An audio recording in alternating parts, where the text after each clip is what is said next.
Hello all, welcome to EduTap Himachal YouTube channel. In this video, we are going to discuss a very important topic of Indian polity, that is Constituent Assembly of India. देखिए बहुत ही important topic है आपके prelims के examination के लिए भी और mains के एग्जामिनेशन के लिए भी।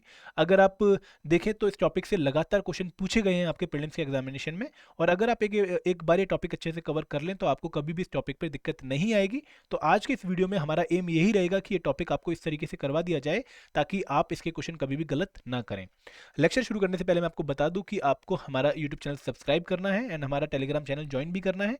इसका फ़ायदा क्या है कि आपको जो भी अपडेट्स है हमारी वीडियोस के रिगार्डिंग या फिर हमारी जो लेक्चर की पीडीएफ है उनके रिगार्डिंग वो आपको टाइम टू टाइम मिलती रहेंगी। देखिए शुरुआत करते हैं। हमारा टॉपिक है कॉन्स्टिट्यूंट असेंबली ऑफ इंडिया। देखिए कॉन्स्टिट्यूंट असेंबली की जो डिमांड है ये इंडियन नेशनलिस्ट के द्वारा 1920s में ही रख दी गई थी, लेकिन अंग्रेजों ने इस डिमांड को मानना शुरू किया 1940 के बाद।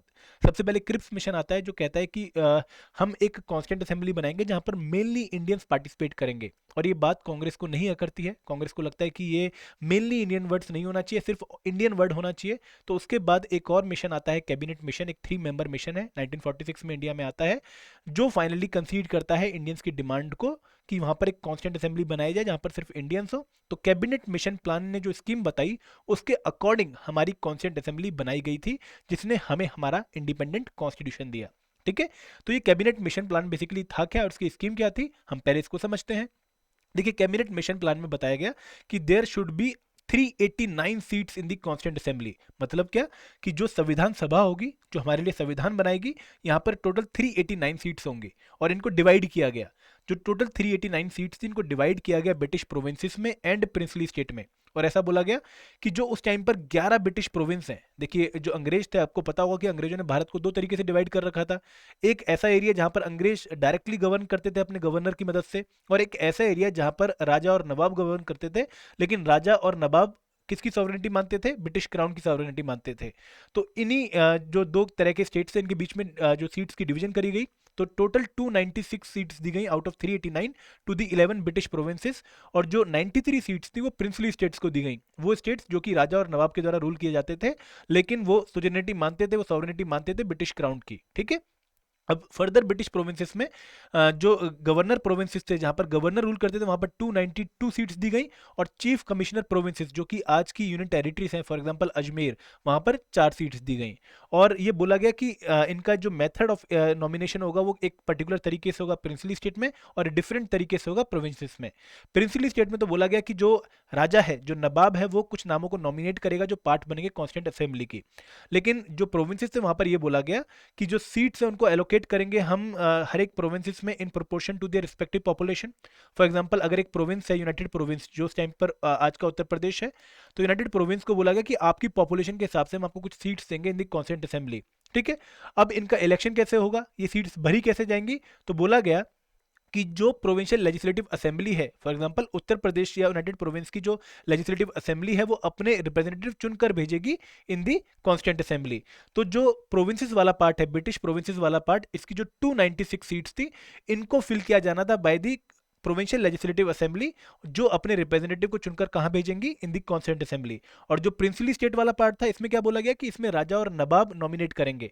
अब इन सीट्स को डिस्ट्रीब्यूट कैसे किया गया, टोटल 296 को 11 प्रोविंसेस में on the basis of population, जिसकी जितनी पॉपुलेशन ज्यादा उसको उतनी ज्यादा सीट्स। ठीक है, इसी के साथ साथ जो टोटल सीट्स थी इनको डिवाइड किया गया इन 3 रिलीजन्स ऑल्सो। देखिए सिर्फ एरिया के हिसाब से सीटों को डिवाइड नहीं किया गया, उनके साथ साथ रिलीजन के हिसाब से भी सीटों को डिवाइड किया गया।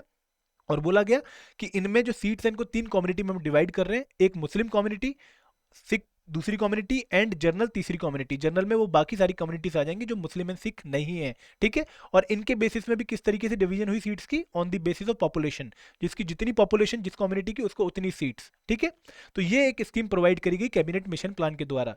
अब ये आपको समझ आ चुका है कि जो कॉन्स्टिट्यूंट असेंबली हमारी इस मिशन प्लान के बाद बनेगी वो ना तो पूरी तरीके से इलेक्टेड है और ना ही पूरी तरीके से नॉमिनेटेड है, वो पार्शली इलेक्टेड है और पार्शली नॉमिनेटेड है। ये कॉन्स्टिट्यूंट असेंबली हमारी डायरेक्टली इलेक्टेड बॉडी नहीं थी। क्यों नहीं थी डायरेक्टली इलेक्टेड बॉडी, क्योंकि यहां पर जो प्रिंसली स्टेट्स के मेंबर थे वो नॉमिनेशन से आने थे, और जो प्रोविंसेस के मेंबर थे इनको चुनना था प्रोविंशियल लेजिस्लेटिव असेंबली ने। तो जो लोग हैं वो डायरेक्टली कॉन्स्टिट्यूंट असेंबली के मेंबर नहीं चुन रहे थे। ठीक है, आगे बढ़ते हैं। अब बात करते हैं कॉन्स्टिट्यूंट असेंबली की। देखिए, जो 296 सीट्स दी गई ब्रिटिश इंडियन प्रोविंसेस को, उनके लिए चुनाव होता है अगस्त 1946 में। जो ये चुनाव होता है वहां पर कांग्रेस को मिलती है 208 सीट, मुस्लिम लीग जो है उस टाइम पर एक बहुत ही प्रोमिनेंट पार्टी बन जाती है, उसको मिलती है 73 सीट्स, और जो बाकी 15 सीट्स हैं वो इंडिपेंडेंट्स को मिलती हैं। ठीक है। अब जब कॉन्स्टिट्यूंट असेंबली बनाई जाती है तो उसमें जो पहली मीटिंग होती है 9 दिसंबर 1946 को, जो इस मीटिंग में प्रिंसली स्टेट्स के जो मेंबर हैं जिनको टोटल 93 सीट्स दी गई थी, वो जनरली पार्टिसिपेट नहीं करते हैं, वो खुद को दूर रखते हैं इस कॉन्स्टिट्यूंट असेंबली से। और जो मेंबर्स हैं, ठीक है, फॉर एग्जांपल अगर हम बात करें डिफरेंट रिलीजन की, तो जो मेंबर्स हैं वो हर रिलीजन के यहाँ पर हमें देखने को मिलते हैं और हर कम्युनिटी के भी हमें देखने को मिलते हैं। तो फॉर एग्जांपल जो 28 मेंबर्स थे हमारी कॉन्स्टिट्यूंट असेंबली में, they were from the schedule caste category. ठीक है। अब एक और बात जो आपको याद रखनी है कि जो पहली मीटिंग होती है 9 दिसंबर 1946 को, यहाँ पर जो हेड बनते हैं हमारी कॉन्स्टिट्यूंट असेंबली के, जो प्रेसिडेंट बनते हैं वो थे सच्चिदानंद सिन्हा। अब सच्चिदानंद सिन्हा को क्यों हेड बनाया गया? क्योंकि यहाँ पर हमने एक फ्रेंच प्रैक्टिस फॉलो करी। फ्रेंच प्रैक्टिस क्या थी कि जो भी आपकी असेंबली का एल्डेस्ट मेंबर होगा, सबसे बड़ा मेंबर होगा, उसको हम हेड बना देंगे। तो सच्चिदानंद सिन्हा उस टाइम पर सबसे एल्डेस्ट मेंबर थे, तो इनको बनाया गया कॉन्स्टिट्यूंट असेंबली का टेम्पररी प्रेसिडेंट, जब तक नया प्रेसिडेंट नहीं चुना जाए। ठीक है। बाद में इलेक्शन होता है और डॉक्टर राजेंद्र प्रसाद को चुना जाता है as the president of the constituent assembly, ये बन जाते हैं।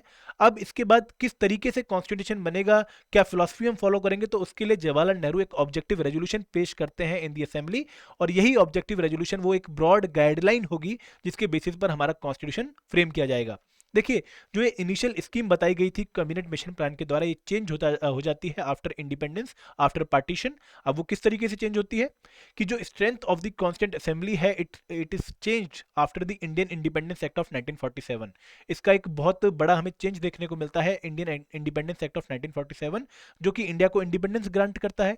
इसके साथ साथ पार्टीशन भी हो जाता है, पाकिस्तान अलग हो जाता है, ठीक है, और इंडिया अलग रह जाता है। तो जो इंडिया की अब जो कॉन्स्टिट्यूंट असेंबली है, इसकी स्ट्रेंथ जो है वो रिड्यूस करके 299 रह जाती है। ठीक है।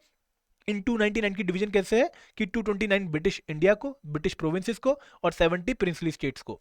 अब क्योंकि हम इंडिपेंडेंट हो चुके हैं तो हमारी जो कॉन्स्टिट्यूंट असेंबली है फुली सॉवरन बॉडी हो जाती है, ये किसी और के कंट्रोल में नहीं रहेगी। ठीक है।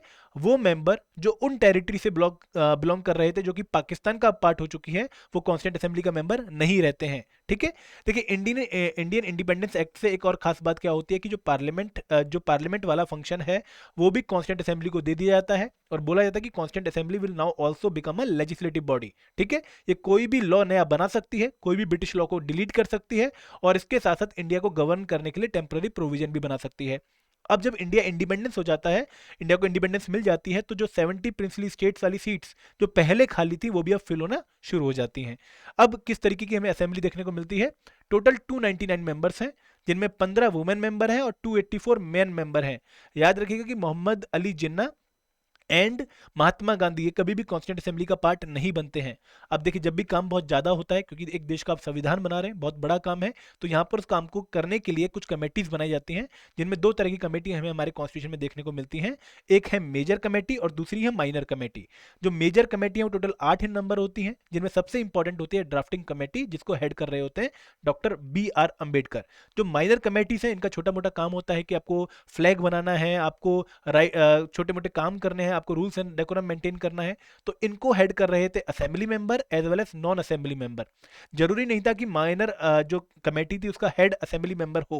ठीक है। फॉर एग्जांपल अगर हम बात करें लिंग्विस्टिक प्रोविंशन कमीशन की, ठीक है, इसके हेड थे SK धार, और SK धार हमारी कॉन्स्टिट्यूंट असेंबली के मेंबर नहीं थे। ठीक है। आगे बढ़ते हैं। अब जब हम इंपॉर्टेंट असेंबलीज की बात करते हैं तो टोटल 8 मेजर असेंबलीज हैं जिनके बारे में क्वेश्चन पूछा जाता है। पहली है यूनियन पावर्स कमेटी, दूसरी है यूनियन कॉन्स्टिट्यूशन कमेटी, और तीसरी है स्टेट्स कमेटी। और इन तीनों ही कमेटी को कौन हेड कर रहे हैं? जवाहरलाल नेहरू। ड्राफ्टिंग कमेटी को हेड कर रहे हैं BR Ambedkar. It is very important committee. इसमें टोटल 7 मेंबर्स थे इंक्लूडिंग BR अम्बेडकर। ये 7 मेंबर्स कौन कौन थे?